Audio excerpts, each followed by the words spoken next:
नमस्कार साथियों, आर के त्यागी गाजियाबाद NCR दिल्ली ओम सच्ची जनवाणी चैनल पर आपका स्वागत है। चैनल को सब्सक्राइब कर लें, वीडियो को शेयर करें, लाइक कमेंट भी करें।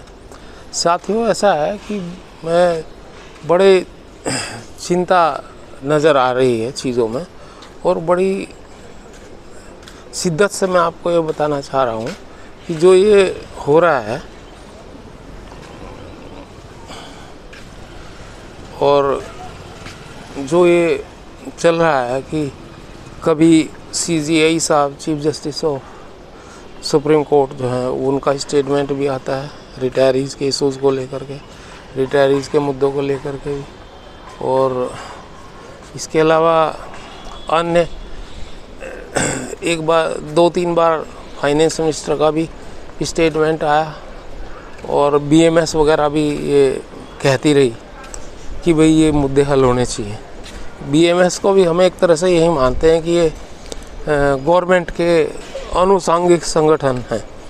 BMS के नेशनल सेक्रेटरी ने लेटर लिखे, फाइनेंस मिनिस्टर से मिले और कई बार, और उन्होंने कहा कि ये मुद्दे सोल्व होने हैं। हमारी ये बात हुई है फाइनेंस मिनिस्टर से, और फाइनेंस मिनिस्टर में 2020 में कहा कि OROP के बेसिस पे 2-3 बार कहा उन्होंने।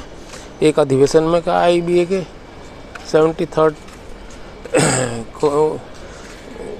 अधिवेशन में, और उसके अलावा जो ये था एक और भी कार्यक्रम था बिजनेस लाइन के न्यूज़ इंटरव्यू में भी उन्होंने कहा। और भी जब हमारे रिटायरीज़ लीडर्स जो थे, रिटायरीज़ साथी, वो मिले उनसे, तब भी उन्होंने ये बात कही कि ये सोल्व होने चाहिए, और हमने इन्हें कह दिया, और OROP के बेस पे होने चाहिए। अब ये तो OROP के बेस पे कह रहे थे, और वो नॉर्मल भी नहीं हुए। ना तो पेंशन अपडेशन हुआ, ना पेंशन स्पेशल अलाउंस का मुद्दा सेटल हुआ, ना हेल्थ इंश्योरेंस का हुआ, ना ग्रेजुएटी मैटर्स का हुआ, ना अकोमोडेशन का मैटर्स का हुआ, और भी अनमेरिड डॉटर्स और विडो और डाइवोर्स डॉटर्स का मुद्दा है, वो भी सोल्व नहीं है। तो हमें ये समझ में नहीं आ रहा कि ये कहते कुछ हैं और करते कुछ हैं। क्या ज़रूरत पड़ रही है इन्हें? कोर्ट में तो हम हैं ही, कोर्ट में हम लड़ेंगे ही, और लड़ भी रहे हैं। फिर क्यों फाइनेंस मिनिस्टर ने ऐसी बातें करी? और BMS क्यों कह रहा है? भाई BMS फिर साथ लगा रहा है क्या लोगों को? उन्होंने स्पेशल अलाउंस का मुद्दा उठा के रखा था अपने उसमें, और बाद में उसे टर्न डाउन कर दिया। ऐसे ही एक बार उन्होंने ग्रेजुएटी का मुद्दा उठाया था हमारे साथ लग कर के 7-8 साल में, फिर उसको एकदम टर्न डाउन कर दिया, आपने उसमें रखा भी नहीं। तो ये मतलब लोगों को साथ लगाने का हिसाब है या क्या है, हम ये समझ नहीं पा रहे, और बड़ी चिंता में रहते हैं कि भाई लोग अगर रिटायरीज को क्या समझ रहे हैं, मूर्ख समझ रहे हैं, या मतलब बहुत बड़ा मूर्ख और बेवकूफ़ समझ रहे हैं कि भाई वो तो जो है जो कह देंगे वो मान लेंगे।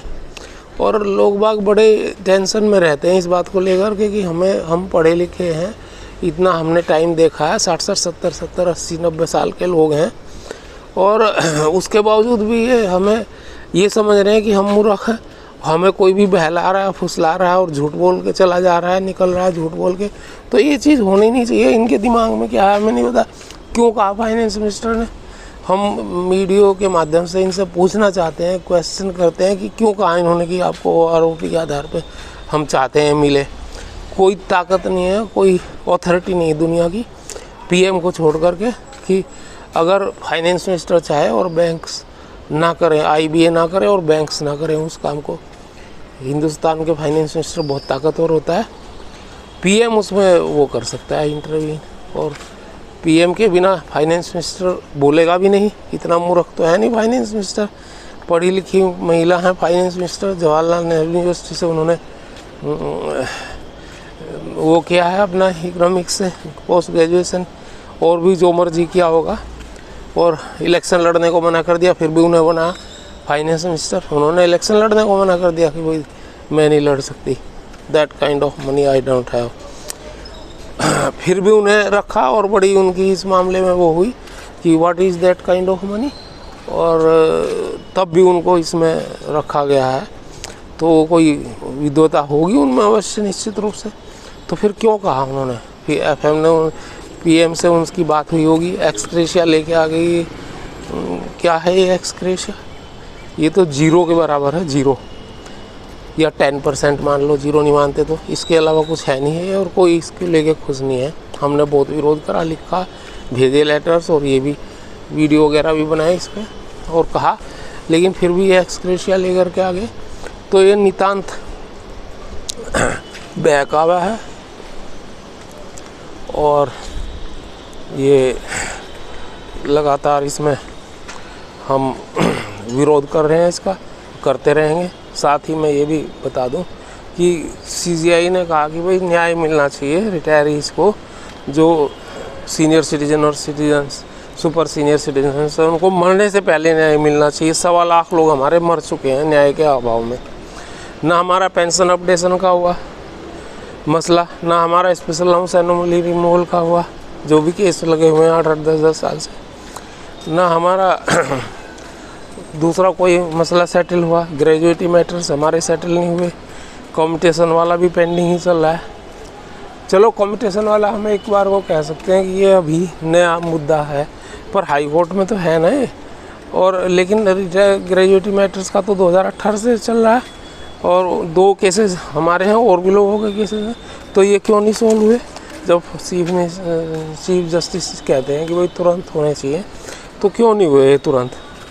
और आप ये देखिएगा कि चीफ जस्टिस से कहने के बाद ही सिंगला जी वाला केस मार्च में फुल डे फाइन हियरिंग की बात थी, कहा था, और अब जो है जुलाई आ गया और जुलाई में भी कोई उम्मीद नहीं लग रही उस केस की। अगस्त में होगा कि नहीं होगा। क्यों नहीं हुआ भाई सिंगला जी वाला केस? ऐसे ही हमारे वाला केस है पेंशन अपडेशन स्पेशल अलाउंस का, और ग्रेजुएटी मैटर्स के भी केस हैं, वो भी ऐसे ही